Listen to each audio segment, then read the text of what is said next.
Good morning, students. In previous class, we read our first chapter of history, what, how and when.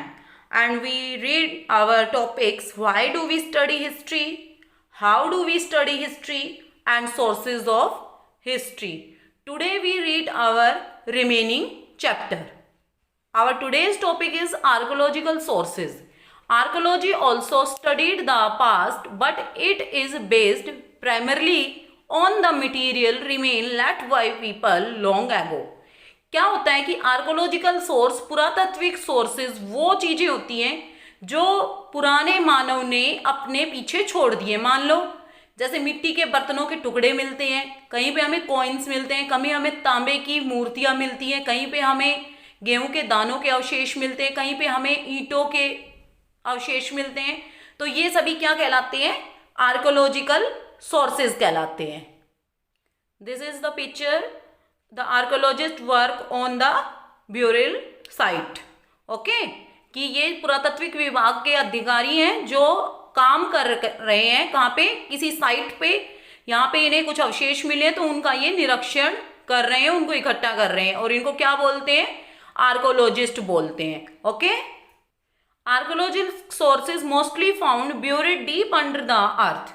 और ये जो sources हमें मिलते हैं ये कहाँ पे मिलते हैं? अर्थ के अंदर बहुत ही दबे हुए मिलते हैं, मतलब बिल्कुल खत्म अवस्था में मिलते हैं, जिनके कुछ कुछ टुकड़ों को हम इकट्ठा करके फिर उनसे पता लगाते हैं। एन आर्कोलॉजिस्ट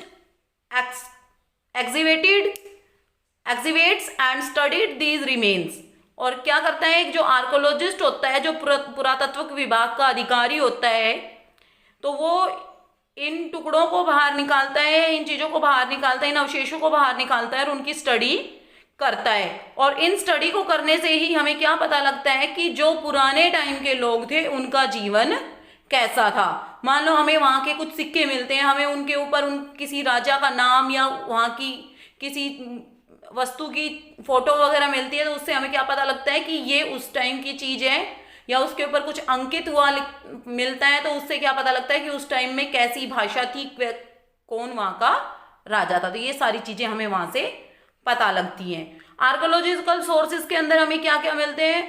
मॉन्यूमेंट्स मिलते हैं, मतलब कि जो उस टाइम की जो कला संस्कृति है, जो भी मंदिर महल वगैरह जो भी बने हुए हैं वो मिलते हैं। रॉक शेल्टर मिलते हैं, मतलब कि चट्टानों के अंदर बने हुए घर मिलते हैं, वहाँ पे केव्स मिलती हैं, गुफाएं मिलती हैं, फॉसिल्स मिलते हैं, अवशेष मिलते हैं, इंस्क्रिप्शंस मिलते हैं, शिलालेख मिलते हैं, ज्वेलरी मिलती है, बीड्स मिलते हैं, पोट्री मिलती है, कॉइन मिलते हैं और बॉन्स मिलते हैं।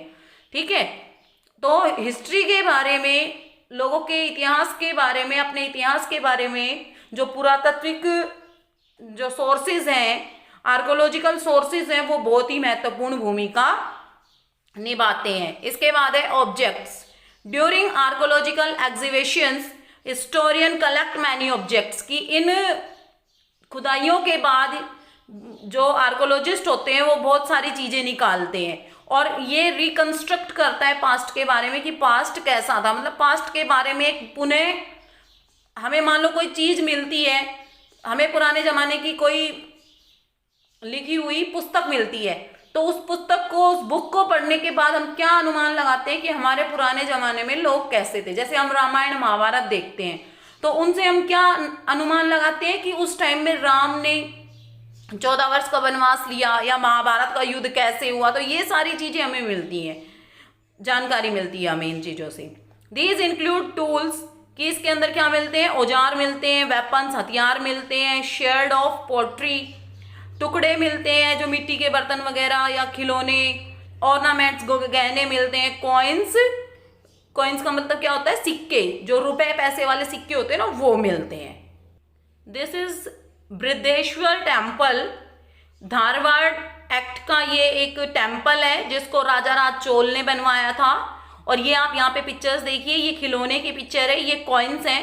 तो ये ही सारे क्या हैं? यही आर्कोलॉजिकल सोर्सेज हैं कि हमें इन्हीं चीज़ों से पता लगता है कि उस टाइम की सभ्यता कैसी थी, उस टाइम की संस्कृति कैसी थी, वहाँ पे किस प्रकार की मुद्राओं का प्रचलन था, लोग किन देवताओं को पूजते थे। ठीक है, ये सारी चीज़ें हमें हिस्ट्री से ही पता लगती हैं। Our next topic is inscriptions and edicts.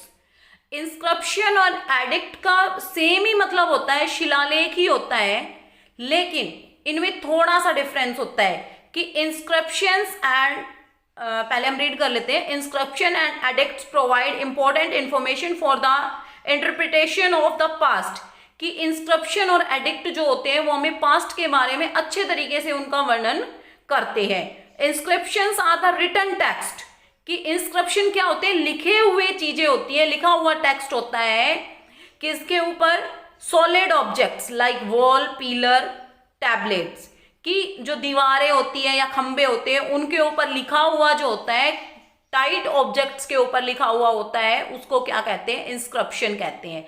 और एडिक्ट भी सेम यही होता है, लेकिन एडिक्ट के अंदर क्या होता है, किसी राजा ने कोई नियम बनाया है, ठीक है, या अपने राज्य की किसी परंपरा के बारे में लिखा है, तो वो क्या है, एडिक्ट्स है। जबकि इंस्क्रिप्शन के अंदर किसी राजा के बारे में वर्णन किया हुआ है कि कोई राजा है, उनका नाम वहां पे है कि यहाँ पे कौन से राजा हैं, मतलब कि पिछले राजा कौन थे, तो ये सारी, या किसी डेट को कि ये राजा तब से तब तक रहा, तो ये सारे तो क्या होते हैं, इंस्क्रिप्शन होते हैं। और एडिक्ट्स क्या होते हैं, एडिक्ट्स होते हैं किसी पिलर या किसी रॉक के ऊपर लिखा हुआ ऐसा लेख जो मतलब किसी रूल रेगुलेशन वगैरह को बताता हो, ठीक है, किसी राजा के नियम को या किसी राजा की इंफॉर्मेशन को, तो ये क्या कहलाते हैं, ये कहलाते हैं एडिक्ट्स। तो डिफरेंस आपको समझ आ ही गया होगा कि इंस्क्रिप्शंस होती है सॉलिड ऑब्जेक्ट के ऊपर लिखी हुई कोई इंफॉर्मेशन या किसी राजा के बारे में किसी राजा के बारे में कोई तथ्य, और एडिक्ट्स होते हैं लॉ या जो उनके ऑर्डर्स होते हैं वो एडिक्ट्स कहलाते हैं। Okay students, I hope you understand this topic very well and we read our remaining chapter in next class. Now we do our exercise. We do our fill-ups and choose the correct option in previous class, and today we do our match the following and write true false. Our first match the following is coins. Coin is matched to numismatics. Okay. Folk tales, Panchatantra, Harshacharita, Banabhatta, Hiuen Tsang, Chinese traveller, epic, Mahabharat.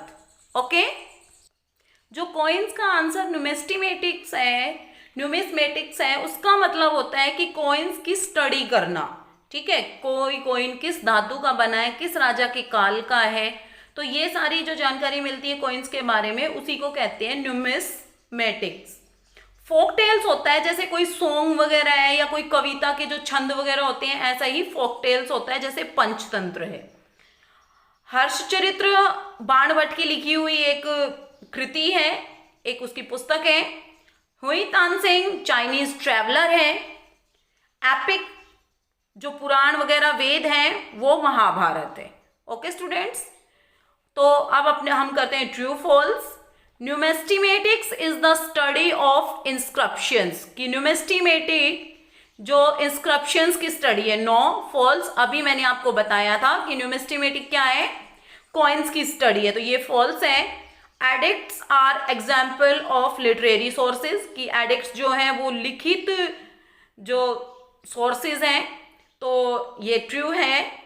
Jesus Christ is considered to be born in the 1st century CE, नहीं, false है। Jain Angas is an example of secular literature, ये भी false है, क्योंकि जैन अंगास क्या थे, ये religious literature के टाइम के थे। Okay students, we do our remaining exercise and read remaining chapter in next class. I hope you understand this exercise and the topics of our chapter very well. Thank you.